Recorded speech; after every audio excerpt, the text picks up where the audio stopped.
Charles vanwa Sabhuku Fountains B pamberi pedare rechangamire vauye vazotsanangura chiitiko chakaitika pamba pavo munguva pfupi changobva kuitika chavakarodza kana kuita uchapupu pakubviswa kwezvinhu zveroora kune vana kuna Purity achine makore akasiya asati asvika pawanana Makore mangani Purity?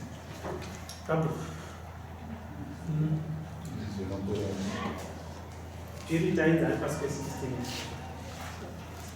Arodzidzo ndokunana pachanza Akafana kugara pachanza akarohwa ari pachanza havana kuroorana bati vana vakakanganisa kutamba Watsonani makore mangani naye hama dzaWatson taura 21 years. Watson baba Sabhuku Zataura ujasinzo What was that in the first place?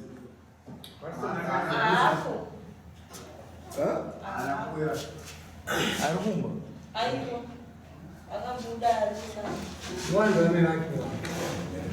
Mama Watson. Komurora wenyakupi? Akaenda nawabereki wake. Akaenda nawabereki. Nekuda kwei murora akaita. Ameno nikataura kuti pano.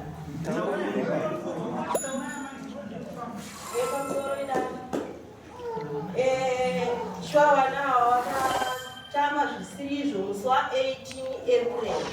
Musi weindependence kuninda irwara naiwakunda. Waenda kuindependence ndiko wakatama zvisirizvo.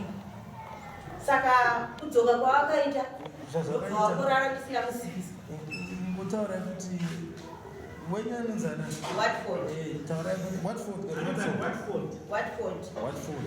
Taura kuti Watson akaenzera mwana mudiki. Andi muona kamera iyo. Ndiri kutotora zvatiri kuita mukati wakatamba series wanoziva ipo. Taura kuti akaenzera mwana mudiki pa 18. Akaenzera mwana mudiki anova iye akati ane 16 years. Saka tikarara musi wa19 ndikaona vabereki vacho kuma 1 o'clock dzemasikati wasvika. Ndobva ndamusiya nomwana zvikanzi mama hone vanhu varikuuyawo. Ndobva ndamuka ndagara. Ndobva wasvika atetiwa Purity nananza dzivavo vaviri namainini vavo vanova vaishanda kushopu kuvhileji kuriko nanexguru.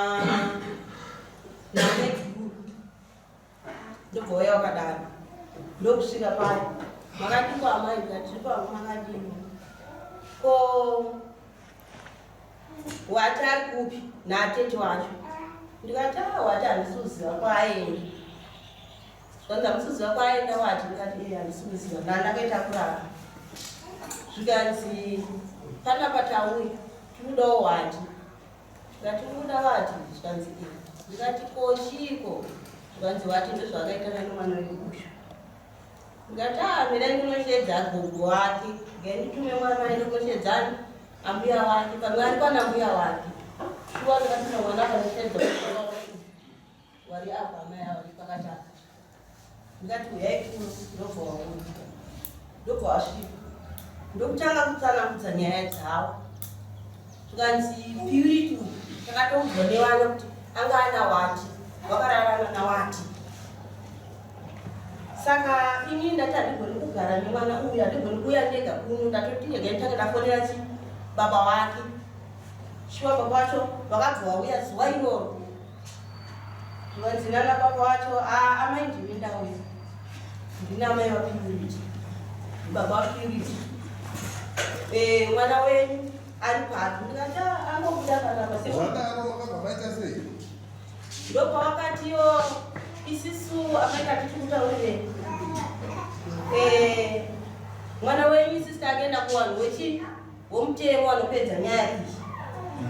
Ndikati makaenda kumutemo Penga nyika inoti hanzi munhu kana yowa mutemwa change mataurana mumusha. Kana mataurirana mukatadza kuwirirana kana mukazopira kuenda kuwanhu womutemo. Ndizvobaire zvinoitiwa zvanda zveshuwa mai kutaurirana kwakaita kwakanaka. Ndobva wasimudzana ivo pachigubhu chavo ndokuenda kuseri kweimba kusvika kwega kwakataurirana. Zvikanzi isisu mwana uyu tikuda kuti atipe 500 US ne20 meters dzemachira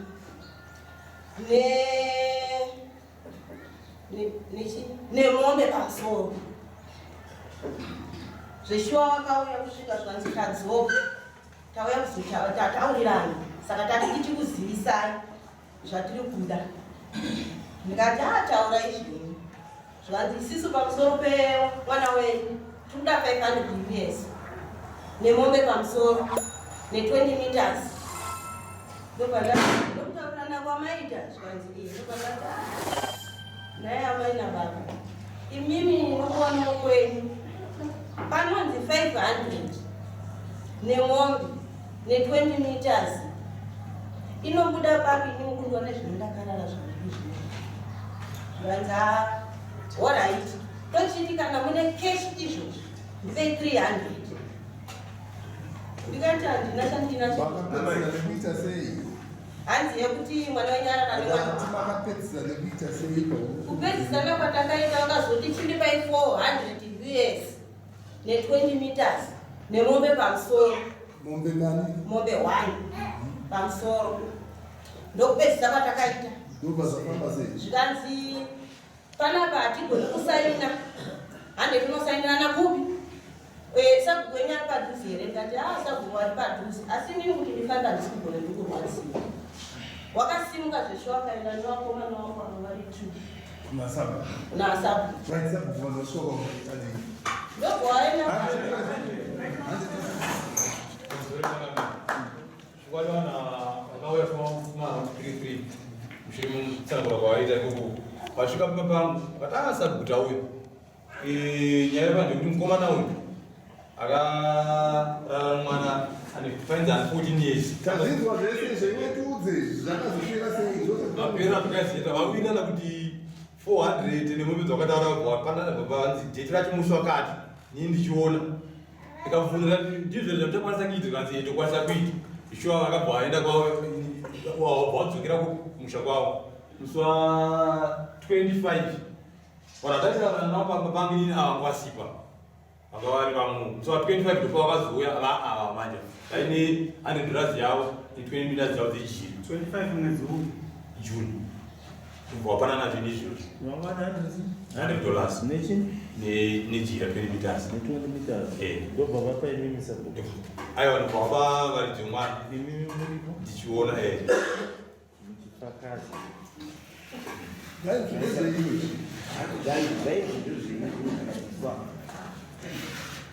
pamberi penyu sabhuku vanhu vaitaura nezvei zvirikubvunza changamira apo vakataura jira ndiramai vaiti chicha chaitika munenge mwana wavo abatwa nemwana wavo Iwo kana uchienzanisa nyaya unoperera panyaya dzakamira sei? Sabhuku dzaunoteerera iwe dzakamira sei? iyi nyaya yechingamberi kuti vanhu vakataura vavi mubvunzo iwe ndiwe zita rangu ririkukunda tinoperera panyaya dzakaita sei?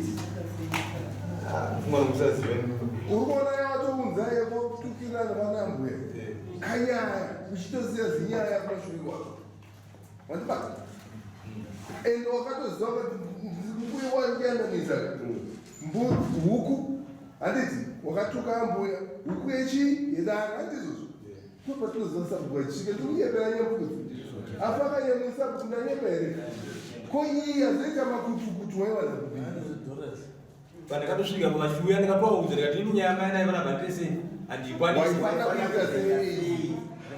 vaona kuti nyaya yakuikwanisa chii chawaifana kuita ndikamboedza kuona kana vaigona mafoni namba anotengamira ropa zvaramba kuita pafoni yachangamiri kubva kwakaita sei pandakazoya kunoku last week pakatongwa nyaya paida kuti pamukazodivisidzwa zvinotinoti ndakangofunga tomasvika usiku nyaya iyi ndikava ndikagara apapa ona zvacho munhu anofanira kurumbidza kuona kuti pandaenda manyo handizvozvo haufaniri kuonerwa nevana ugere navo kuti zvawaita izvotsautsira handizvozvo onaka nyaya iripo zvawakaita hazvina kumbotadza hapana kutadza because munhu anofungira kamwe chete handizvozvo but kuti uchiitaura iwewe hauziva kuti zvinofanira kunge zviperera pano mwana iko mwanga achienda kuchikoro tinoita kuda re-entry yemwana kuti aende kupi wanzozati kutaura takuda kuti mwana aende kuti kupi tinokoshesa wanzwa upenyu hwemwana zvikanyanyisa handiti uya ani 21 years wati upenyu atodisaida havasi vana munhu ani 21 years haasi mwana asati pasi pe-18 chii mwana handizvizisi iyeyo ndiye aifanira kuti nyaya yako kaikusiya kuna chakamiro onyatonzwisisa maitikiro akaita chii mombe 1 zveshuwa hapana problem masungiro mukono wemasungiro jira rataurwa mukono wechii wemasungiro handizvozvo tichikeza manje kuti mwana uyambeka achiitei muupenyu handiti tomudzorera kuti akontiye nezvaakachita sei achiita wandizwisisa zvinonzwa madaragama kuti shuwa 500 400 inobva kuroti vakutoti vakaroona mukadzi wani 2-3 days vanokwakutaruteta mukadzi wani woziva pandiri kubvunzwa before 100 days zvinhu zvakawira teereresa atinga tichitaura ndoda masabhuku akawanda handidi sabhuku akazunga iva wanzwisisa tati takaudzana muno nemasabhuku kuti chimina munyika muno kumadzira kuna mwana anoroorwa asina kwanisa chii 18 years handizvozvo zvikange zvaitika kurumbidza haufaniri kutora 1 week usati waudza changamiro kuti kuno kune chimina chaita sei peposi yedu haisi yekuti tiri kuda mari mazviri peposi yedu ndeyekuti ngazvifambe negwara unyatoudzwa kuti no zvamaita masungira izvi handizvozvo zvamapedza kusungira haisi pfuma kana roora pamwana upi handizvozvo taakuda mombe dzinoti kuti dzikavhe re-entry yemwana kuchikoro kwanga achita sei kurota shuvira rikanaka rechii remwana wandinzwisisa saka iwo kangoti vakangouya pamusha pako kana vanhu vakasika vachiuya pamusha pako wedawaya necorrect door nepahwindo iwe ndionotozwa kuti apa ndopanofambwa napo wandinzwisisa samaoko kuzvinzwisisa kwabata chakamire pamusoro ndandichikumbirawo kuti anyamupfuudza ndisabhuku handi munoziziva saka ndandichikumbirawo kuti anyamupfuudza vaudza abhitona mhoko dzavo panhau yemwana mudiki mobva maudza futi vabereki vacho mhosvo dzavo tichirifeya kubhailo iri ramanje manje nokuti murume uyu anenge asiri kuziva saka tikataura tiri susu tinongamurasisi muudze imi mune language imwe chete muri masabhuku sabhuku zvamaifanira kuziva nyaya yochiita kuti yauya nyaya yevana vari pasi pe-18 kana nyaya idzokuti dzauya kuhanisa negwara radzinofanira kunaka kuti kudziisa kuna changafa vana vadiki havavodzwe kana dai vakanga vataurirana vachiwirirana nai vataura kuti nyaya yamakuwirirana iyi haiite nemoto because muchiri kuyeuka paenda pachitaurwa pachiziko hakusina mwana acharoorwa ito zvinezvi pasina sabhuku munofanira kunge muripo panooroorwa vana document yamunofanira kunge makabata inini birth certificate ndiro rinokuitai kuti muchiti mwana ngaachikoro kana kuti mwana uyo aroorwa handiti kuroorwa kwemwana sabhuku imi muchiziva muvillage mune penalty yenyu yamunokuga sasabhuku inoti chii vaudzeka ndati penalty yavo inoti kudii sezvavakaita ava kuti vakawitnesa kuroorwa kwendumurwa inoti chii penalty yacho vaudzei bepa bhairo riri kutaura kuti munofanira kudziswa pausabhuku mazvinzwisisa mamanza satiri kutaura hanzi mufana kubviswa pachi manga muripo muchifakaza kuroorwa kumwana mudiki saka automatic you deserve dismissal manzo zatiri kutaura avana namai vakanga vachifakaza kuroorana kwavana vadiki handiti ndizvo vaine mirango yani mombe nembudzi asiri zvere ava vaitambira neava vaibvisa munzo zatiri kutaura Sabhuku iye wacho akanyangadza ane mombe ngani asiri zvere according to Bible anyambukudza pataiverenga mombe dzedzi asvika nembudzi ngani handiti ka ndokazazonzichangamirira unozoti munyika yangu chimina handindizvo kutaura tipa kuti chimina hatichazotichangamirira chati imomberi saka tiri kutaura bhitoni kuti no imamufanonge muchiwitnesa nhau dzinenge idzi dzekuti mwana underage imi ndimi tofanonge muchitochengeta vana imi ndimi mofanira kuchengeta vana vapi izvozvo mwana ane 16 years mamukuti ngaaroho handindizvo kune zvirwere zvakawanda kune mamaternal death munhu anofa achisununguka zvawanda izvo zvakonzerwa nekuti nyama dzichiri nhete haisiri zvere kumashure kwaita vanhu yekunzi munhu anoita chiumbi haisiri zvere marongo kungogara achingopindwa nemhepo akurumbidza kuziva rume imo pamasvikamuisa mubhindo wenyu Sabhuku kuti yekani zvinoita changamire inyaya yekuti zvamunotaura zvinenjozvinzvira munomu zvinhu zvadaro pandimamuzana Sabhuku arimo munzvimbo munhu kuti anga aitoziva mutemo saka munhu iyeyoka kuziva kwami anini ndakasarira ndakapinda manje maoshop handina wakapinda kudhara wakanzwisisa asi dambudziko ramunoita nderekuti mukagara kumatiwa madzimambo ava vapana vakasakuremerai ava vakasaramba kubvisa huku dzamuri kuda hamuye kuno satotadzonzisa kuti silabhasi yacho yakutonganai kandi yava kuita sakadzimuri vari kuiwana kupi kuto yako kuno ndekuti mupana uyaramba kuita sei kubhadhara huku yawakataura wobva wazoya kuno ndopataura nachangamiri kuti wasiya nyaya inova ndiyo nyaya yaifana kusvitsa kuno pamberi pachangamiri kuti wataura changamiri ini makuna yandaona kunyika aya wouya nenyaya yavanhu vatukanidzana uchisiya nyaya kwamachembero wauya naye kuti handozviba uchisiya nyaya yemwana mutete handozvibata wati vanhu vakawirirana neganditi asi kwavakapedzisa chibvumirano chacho vakachiita pamupano iwongo saka akapasisa zvese zviko wakaenda vari kuti ndiani pindura wapedza kupa nyaya wasapuresa mwana enzoda kuti umuteere mwana iyi ndinoda watsunu nevabereki vemwana ndisangani navo padare kuuya handizvo nenyaya dzemuspecial court idzodzo tinoda tichengete mwana upi uyu wandinzwisisa kunzi munhu wandinzwisisa toda timupowo mukana mwana upi iyeyo handizvozvo achiri mwana asi mudzimai wanzwisisa mubwiki yake kuti kwa it's okay but tokaunoti kwaaendeswa kwacho ari kuzonenda here kupi kumberi nedzidzo yani yake wandinzwisisa ndese achiti musadzihendle nekuda kuti kumberi uko izvava kutoti wakakanganiswa nechigara papi pamba kukanganiswa kana kuita nhumba zvinoti wakunzi chipinda muwanano kuchikoro kwakutozviziva takataura kuti izvinane nhumbu ngauye kupi